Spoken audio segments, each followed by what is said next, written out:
क्या नुकसान है और क्या फ़ायदे हैं और सब डूज़ एंड डोंट्स बताऊँगी।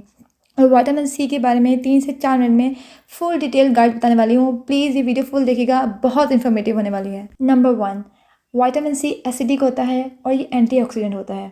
अब इसका क्या मतलब है? इसका मतलब ये है कि इसके एसिडिक होने की वजह से ये आपकी स्किन में कोलेजन को बूस्ट देता है और आपकी स्किन में इलास्टिन पैदा करता है। आपका जैसे कोलेजन बूस्ट होता है वो आपकी स्किन को यंगर लुकिंग दिखने में हेल्प करता है और इलास्टिन आपकी स्किन में फाइन लाइन और रिंकल्स जो है उसको मिनिमाइज़ करता है और आहिस्ता आहिस्ता वक्त के साथ साथ ख़त्म करने में हेल्प करता है।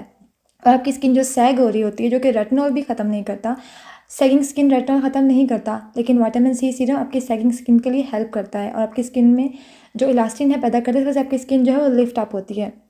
और एंटीऑक्सीडेंट्स वो होते हैं जो आपके इन्वायरमेंटल स्ट्रेसेस होते हैं, उनकी वजह से आपकी स्किन जो डैमेज हो रही होती है, आपकी स्किन सेल्स डैमेज हो रहे होते हैं, उनको रिपेयर करता है।